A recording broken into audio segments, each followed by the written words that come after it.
Hello friend, আজকে তোমাদের সাথে শেয়ার করব আমি একটা ম্যাগি রেসিপি, যেটা আমি প্রায় বাড়িতে বানিয়ে খাই। আর আমি চাইবো তোমরাও বাড়িতে বানিয়ে খাও, আর এত টেস্ট হয় কি বলবো।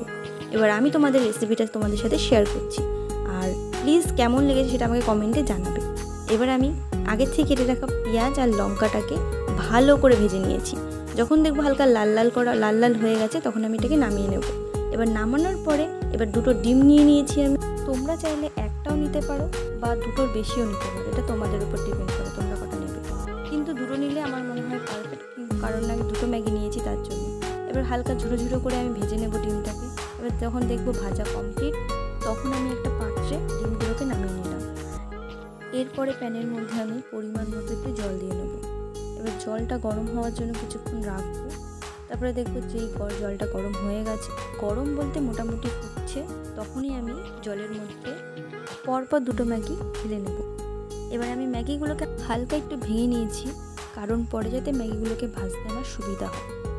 এবার আমি ম্যাগিগুলোকে হালকা একটু সেদ্ধ হওয়ার জন্য ঢেকে দেব।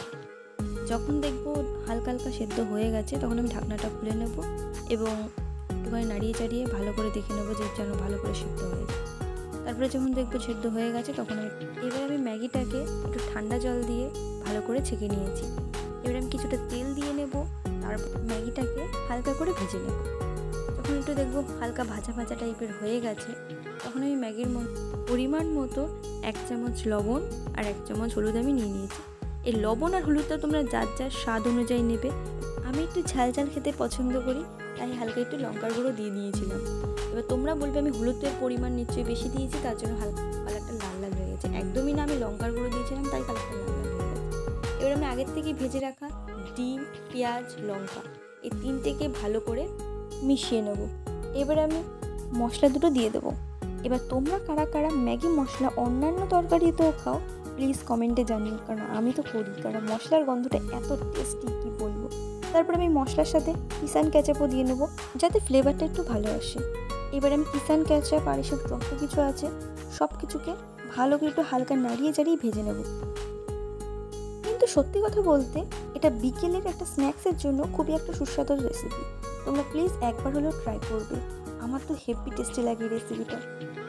এবার আমার ভাজা কমপ্লিট, মানে রান্নাটা পুরোই কমপ্লিট, তার একটা পাত্রে নামিয়ে নিয়েছি। এবার আমি ডেকোরেশনের জন্যই আগে থেকে পেঁয়াজ কেটে রেখেছিলাম। এবার ওই পেঁয়াজটাকে ওপরে হালকা করে দিয়ে নিয়েছি।